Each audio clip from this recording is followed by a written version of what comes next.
Good afternoon.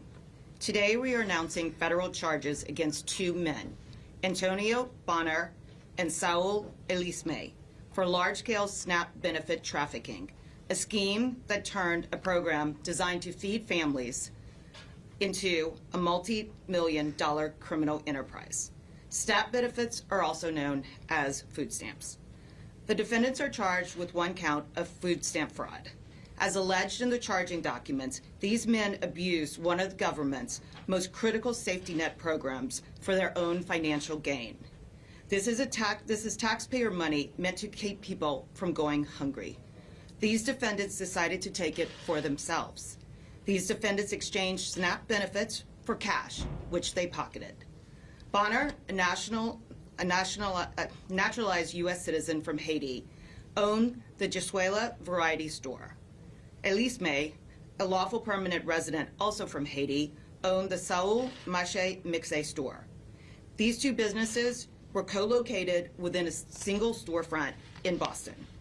To be certain, these were not supermarkets. They were not full-service groceries. It would be a huge stretch to even call them convenience stores. In fact, the only thing convenient about these stores was how easy it was to commit SNAP benefit fraud. To put this in perspective, the Jesuela Variety Store is less than 150 square feet in size, smaller than some bathrooms. The Saul Mache Mixe store was approximately 500 square feet in space. By contrast, a supermarket can be 20,000 to 60,000 square feet in size, have a dozen or more registers, and employ numerous employees. Both the Jesuela Variety and Saul Mache Mixe stores had one register, no carriages, no hand baskets, and very little food for sale. One legitimate supermarket in the same area as these stores redeems approximately $80,000 in SNAP benefits per month. Over the last 20 months, the Jesuela Variety Store was redeeming between 3 and 6 times that amount monthly, with nowhere near the space, inventory, customers, or infrastructure to support it. The Saul Mache Mixe store redeemed over $120,000 in SNAP benefits in the last 6 months. Simply put, there is no plausible way SNAP-eligible food could have been purchased from these stores for this long. Yet, these two stores are alleged to have illicitly trafficked nearly $7 million in SNAP benefits. The fraud was shocking and glaring.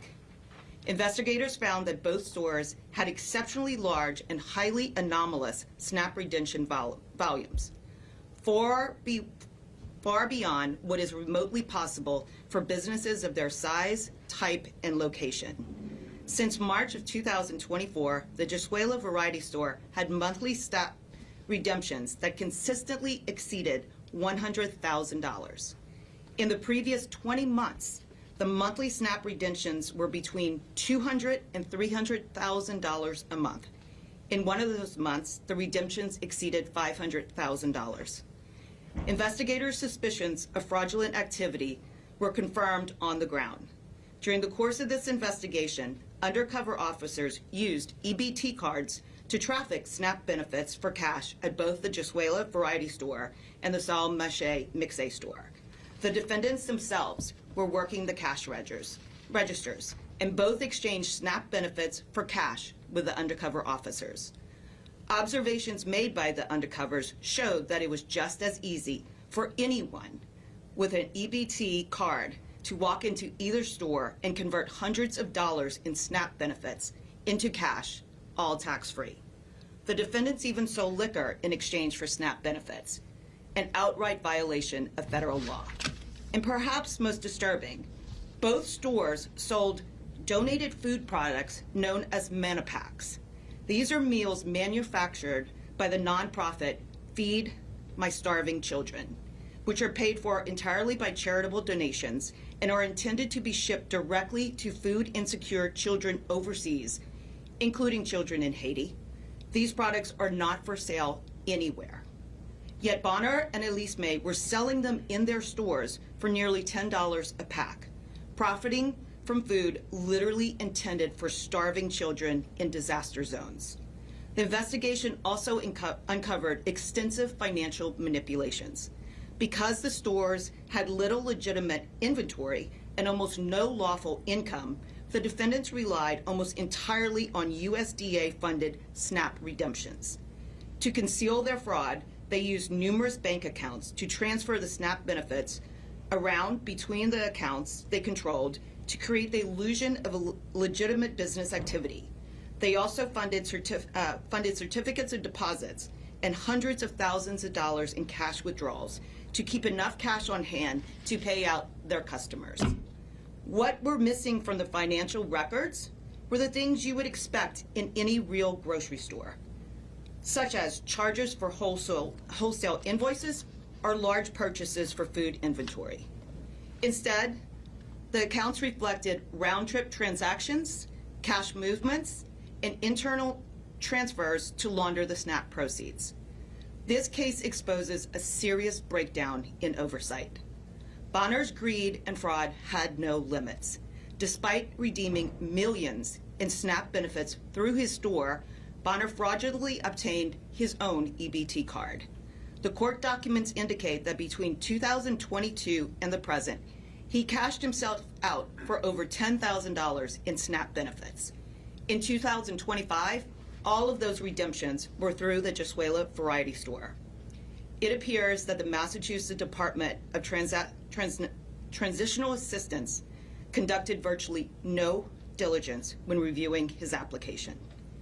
It failed to compare Bonner's food stamp application against any record showing that he owned a business or that his store was already receiving millions of dollars of SNAP proceeds, or that he had hundreds of thousands of dollars moving through numerous bank accounts, or that he was married and living with his wife.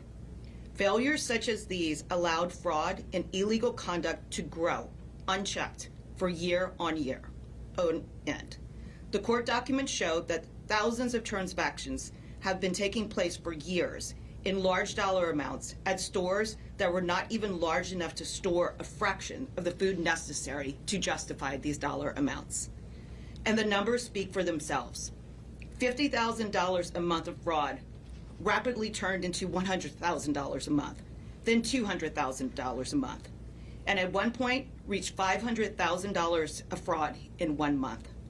Let me be clear, SNAP is the largest food assistance program in this country. It exists to feed families, not to bankroll criminals. This wasn't a paperwork error. It wasn't sloppy bookkeeping.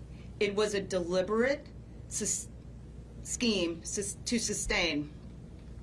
A supermarket can be 20,000 to 60,000 square feet in size. This is not right. Their storefronts were not even large enough to support a legitimate food pantry. When someone turns the equivalent of that poorly stocked inventory into a cash exchange turnstile for federal benefits, they are stealing from every taxpayer and from every family that legitimately relies on this program. Claims that existing systems are sufficient to catch SNAP fraud are simply not borne out by the evidence collected in this single investigation.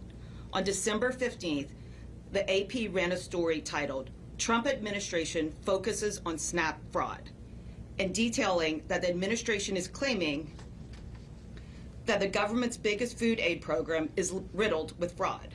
The article stated that there was, quote, little publicly available data, unquote, showing the extent of the alleged SNAP fraud, and that others who, quote, study the program were skeptical about the scale of the fraud. I would like to direct those experts to the evidence documented in today's criminal complaint. Almost $7 million in fraud allegedly committed by 2 individuals. This was not a sophisticated fraud scheme, and it didn't have to be because the lack of oversight was all that was needed to allow it to happen. This alleged fraud happened here in Massachusetts under the current system. It only involved 2 individuals, and it resulted in millions of dollars in losses. This investigation is just the start. This office will continue to work with federal partners to identify, investigate, and prosecute SNAP trafficking, no matter how long it's been going on or how much money is involved. The Trump administration has made it clear that it will not tolerate SNAP benefit fraud, and it will criminally prosecute those who are engaging in the alleged fraud that was exposed in today's criminal complaint. The administration has requested assistance from all states, including the Commonwealth, that receive federal SNAP funding to provide data on SNAP recipients to identify fraud. Some states have complied with that request, others have not. Monday's AP article mentioned that Democratic-led states, including Massachusetts, refused to turn over to the USDA data on its SNAP recipients, arguing that doing so would violate recipients' privacy, and claiming that the states already have systems in place for wrongdoing. Really? There is no privacy right that protects your fraudulent criminal behavior. Public assistance programs are a lifeline. We will not allow them to be treated as a criminal revenue stream. I urge all states to join in the fight to make sure these programs are protected and that the criminals who steal from them are prosecuted. Thank you, and I will now turn it over to Assistant Special Agent in Charge, James Crowley with the FBI.